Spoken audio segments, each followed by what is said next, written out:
Assalamualaikum warahmatullahi wabarakatuh.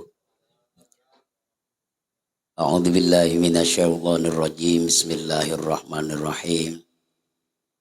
Qala mu'allif rahimakumullahu taala wa nafa'na bihi wa bi ulumihi fid dharaini amin ya rabbal alamin. Al-Fatihah. A'udzu billahi minasyaitonir rajim. Bismillahirrahmanirrahim. Alhamdulillahi rabbil alamin.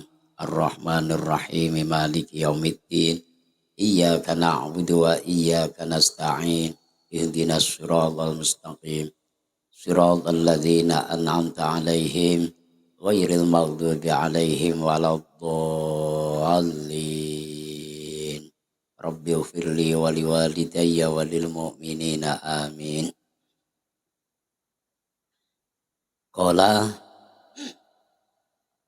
wal khatib an Utsman radhiyallahu an. Wal khatib lan cerita sapa Imam Khatib. Cerita iku an Utsman radhiyallahu an saking sahabat Utsman radhiyallahu an. Kemarin menerangkan tentang utamanya orang yang berilmu. Sehingga orang yang berilmu itu besok di akhirat ketika mau melewati jembatan Shiratal Mustaqim harus ditunda dulu oleh Allah karena harus menunggu dulu siapa murid-muridnya, keluarganya, sahabatnya, saudaranya yang pernah diajarkan ilmu tersebut. Sehingga orang yang berilmu itu nanti akan diberikan oleh Allah untuk mensyafaati, untuk menolong kepada saudara-saudaranya ataupun keluarganya atau murid-muridnya. Nah, sekarang cerita daripada Imam Khatib. Ya. Imam Khatib menceritakan dan cerita ini dari sahabat Utsman radhiyallahu an. Cerita beliau, awwalu may yashfa'u yaumal qiyamatil anbiya summal ulama summa syuhada. Awwalu utai kawitane wong, awwalu man utai kawitane wong yashfa'u kang aweh syafaat sapa man yaumal qiyamati ing dalem besok dina kiamat iku al anbiya'u para nabi, sumal ulama'u monggo nuli para wong-wong alim, summa syuhada'u monggo nuli wong-wong kang mati syahid. Jadi cerita daripada Imam Khatib, pertama kali orang yang atau manusia yang memberikan syafaat besok di hari kiamat itu adalah para nabi. Ya. Para nabi memberikan syafaat ataupun pertolongan terhadap umatnya. Umatnya Nabi Adam juga besok akan menolong, mensyafaati umat-umatnya. Nabi Idris juga akan mensyafaati ataupun menolong umat-umatnya. Begitu juga Nabi akhir zaman, ya, yaitu Kanjeng Nabi Muhammad sallallahu alaihi wasallam akan mensyafaati umatnya, yaitu kita semua. Setelah para nabi, yang kedua adalah baru yang kedua, yaitu para ulama. Ya, para ulama. Manusia-manusia yang telah dititipin ilmu oleh Allah Subhanahu wa taala itu diberikan oleh Allah untuk mensyafaati ataupun menolong murid-muridnya ataupun santri-santrinya. Tentunya juga yang paling utama juga keluarganya. Yang punya istri, yang punya anak, yang punya saudara. Bagi orang-orang yang berilmu atau para ulama itu diberikan kesempatan oleh Allah untuk mensyafaati keluarganya, juga mensyafaati murid ataupun santrinya. Itu enaknya kita ngaji. Enaknya kita ngaji. Karena apa Bapak-bapak? Kalau kita tidak mencari backing, untuk kita mempertanggungjawabkan amal ibadah kita atau amal perbuatan kita di hadapan Allah Subhanahu wa taala. Ini sangat dikhawatirkan kalau pertanggungjawaban amal perbuatan kita di hadapan Allah Subhanahu wa taala nanti itu ada problem, ada masalah. Coba kita bayangkan saja. Selama ini kita melaksanakan ibadah kepada Allah Subhanahu wa taala itu bukan hanya semata-mata mencari ridhonya dan bukan semata-mata melaksanakan tugas kita. Tapi ada imbal baliknya. Yang kita lihat hanya sekedar imbal balik tersebut. Coba bisa kita bayangkan kalau seandainya Allah tidak mewajibkan kita atau tidak mewajibkan hambanya untuk melaksanakan sholat, apakah ada yang nyembah kepada Allah? Ada kan Pak? Sedangkan diwajibkan saja masih banyak yang tidak mau menyembah Allah. Ini persoalannya. Sedangkan diwajibkan saja, kadang kita sebagai hamba masih tawar-menawar. Nanti ajalah ya Allah, kami lagi sibuk ini. Aku nanti akan tobat, akan rajin ibadah, akan rajin sholat. Kalau saya sudah hidup mapan. Nunggu anakku ini nanti kalau sudah nikah agak berkuranglah kebutuhan atau pengeluaran saya ya Allah. Nunggu kalau cucuku sudah lahir nantilah mungkin ada agak berkurang pengeluaranku ya Allah. Nah, di situ nanti saya akan rajin nyembahmu ya Allah.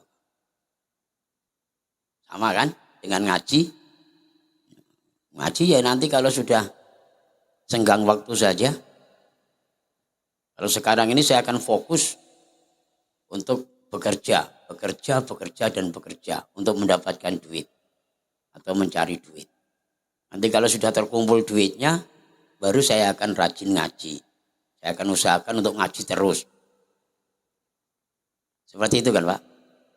Padahal toh nanti kalau keinginan kita sudah dipenuhi atau dicukupin oleh Allah, ganti aluan lagi. Gimana ya Allah aku mau sholat? Gimana ya Allah aku mau ngaji? Sementara harta benda segini banyaknya itu kalau nggak saya urus sendiri, nggak bisa ya Allah. Ngandarin karyawan tuh, ngandalin direkturnya, ngandalin istri, ngandalin anak. Nggak bisa ya Allah, aku harus turun tangan sendiri. Seperti itu Pak. Rata-rata seperti itu. Maka yang kita buat backing ya, dengan banyak kesalahan-kesalahan yang kita perbuat tadi, kita harus mencari seorang yang mampu membackingin kita. Terutama yaitu para ulama. Naik kepada para ambiya. Kita berbanyak bersolawat kepada Rasul, melaksanakan atau menjalankan sunnah Rasul. Itu diantara tujuannya untuk mendekatkan diri kita kepada Allah Subhanahu wa taala, tapi membuat backing. Ya. Untuk membackingin kita nanti. Karena beliau-beliaulah yang yang mempunyai syafaat, yang mempunyai pertolongan. Menolong kepada diri kita agar dimintakan kepada Allah Subhanahu wa taala ketika kita mempertanggungjawabkan amal perbuatan kita. Barangkali ada kekhilafan, kesalahan yang kita sengaja ataupun yang tidak kita sengaja, itu akan dimintakan oleh para ulama, para anbiya terhadap Allah Subhanahu wa taala agar diampuni. Janganlah ya Allah. Kasihan sama Marjo itu ya Allah. Dulu kalau malam Selasa rajin dia ngaji. Malam Rabu selawat nariyah itu minimal 700 satu majelis itu ya Allah. Walaupun toh lak gitu aja. Baca selawat nariyah satu majelis itu sampai 700 kali. Karena 7 putaran tasbih itu ya Allah. Saya menyimak itu ya Allah. Walaupun toh kadang tuh hanya lak. Lak.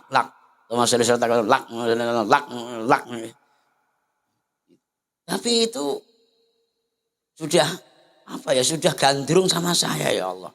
Sampai anak ditinggalkan, istri ditinggalkan. Waktunya tidur sama anak, sama istri jam 10, jam 11 malam sampai jam 1, jam 2. Tolonglah diampunilah dosanya itu ya Allah. Karena ini yang minta kekasih Allah. Manusia yang dekat dengan Allah, maka tidak pakai nanti. Ya udahlah Muhammad, ampunilah dosanya Marjo. Ajak dia ke surga. Panggil oleh Kanjeng Nabi Muhammad. Wahai Marjo yang sering berselawat nariyah lak.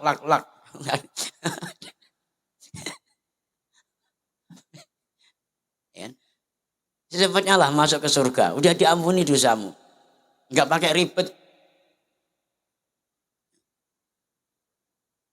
Begitu juga sebelum kepada Kanjeng Nabi yang kita pendekatan diri kita kepada para ulama, menjalankan perintah-perintah daripada ulama, memuliakan daripada ulama, menyintai ulama, takdim terhadap ulama.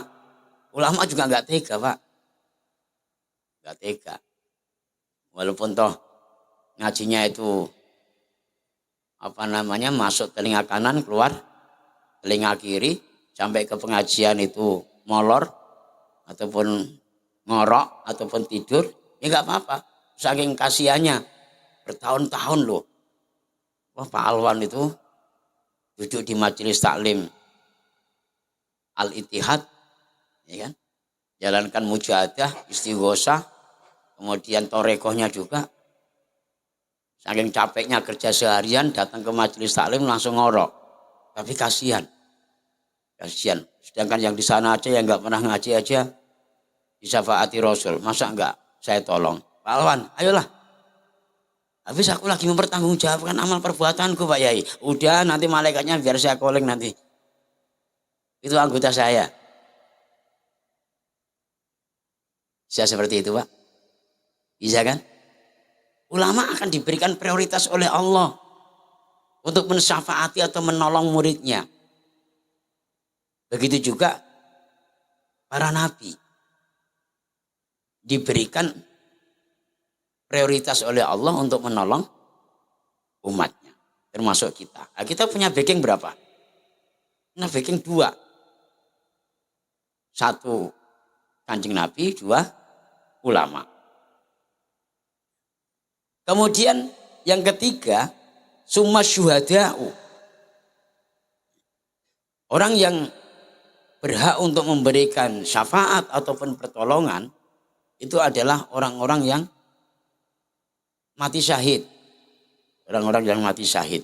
Yang dulunya waktu di alam dunianya itu berjuang jihad fisabilillah untuk menjalankan daripada perintah-perintah Allah Subhanahu wa taala, amar ma'ruf nahi mungkar. Termasuk orang-orang yang mengajarkan ilmu-ilmu Allah. Orang-orang yang mengajarkan agama Allah. Di saat itu entah apa persoalannya, entah apa masalahnya, mereka meninggal dalam keadaan jihad. Nah, orang-orang tersebut juga diberikan prioritas oleh Allah Subhanahu wa taala untuk mensyafaati ataupun menolong terhadap umatnya, terhadap muridnya, kekasihnya, sahabatnya, keluarganya, dan lain sebagainya. Karena itu, Bapak-bapak yang dirahmati Allah Subhanahu wa taala, dari sahabat Jabir ini juga mengatakan wa'an Jabirin, dan diceritakan daripada sahabat Jabir Kata beliau, akrimul ulama fa innahum warasatul anbiya. Faman akramahum faqad akramallah wa rasulah. Maka hendaklah muliakanlah ulama itu. Orang yang mengajarkan kamu dari 1, 2, 3 huruf. Orang yang mengajarkan terhadap kalian tentang ilmu-ilmu Allah. Orang yang mengajarkan terhadap kalian tentang agama Allah. Karena apa? Fa'innahum. Maka sesungguhnya para ulama, orang-orang yang mengajarkan ilmu-ilmu Allah tersebut itu adalah warasatul anbiya. Itu jadi pewarisnya para nabi. Maka ketika kalian sudah mau memuliakan mereka, faqad akramahum. Faman akramahum faqad akramallah wa rasulah. Maka ketika kalian memuliakan para ulama, maka Allah akan memuliakan kalian. Dan Rasulullah juga akan memuliakan kalian. Faqad akramallah wa rasulah. Bukan hanya Allah saja yang memuliakan kita, tapi utusan-utusan Allah juga akan memuliakan kita. Ini bapak-bapak yang dirahmati Allah Subhanahu wa taala. Selain dari tadi yang saya sampaikan bahwa para ulama itu menjadi bumper ataupun backing kita nantinya ketika kita mempertanggungjawabkan amaliyah kita di hadapan Allah Subhanahu wa taala, maka dengan kita memuliakan ulama, menghargai ulama, Allah akan memuliakan kita. Rasulullah juga akan memuliakan kita. Allah akan menghargai kita. Rasulullah juga akan menghargai kita. Jadi menjadi barometer dari beberapa hadis yang saya sampaikan pada malam hari ini. Kalau Allah tidak memuliakan kita, Rasulullah tidak memuliakan kita, Allah tidak menghargai kita, Rasulullah tidak menghargai kita, berarti kita tidak memuliakan Rasulullah ataupun ulama, dan juga tidak menghargai Rasulullah atau tidak menghargai ulama. Nah, dalam satu hadis juga pernah saya sampaikan, faman akromal ulama faqad akromani, waman akromani faqad akromallah, waman akromallah fama'wahul jannah. Barang siapa yang mau memuliakan ulama, maka sama halnya mereka memuliakan aku Rasulullah. Dan barang siapa yang memuliakan aku, maka sama halnya mereka memuliakan Allah Subhanahu wa taala. Kemudian barang siapa yang memuliakan Allah Subhanahu wa taala, maka tidak ada imbalan lain kepada mereka tersebut melainkan surganya Allah Subhanahu wa taala. Maka kalau diperintah kiai itu jangan pakai nunggu-nunggu nanti gitu Pak. Itu berarti tidak memuliakan kiai. Ya.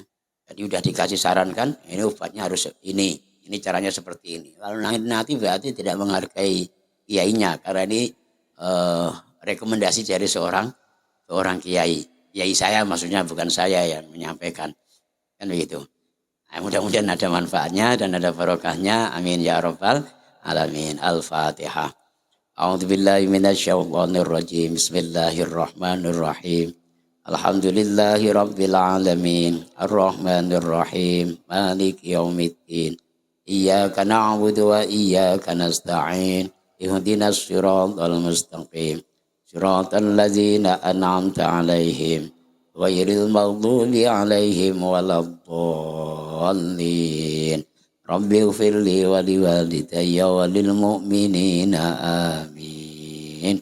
Kurang lebihnya mohon maaf. Assalamualaikum warahmatullahi wabarakatuh.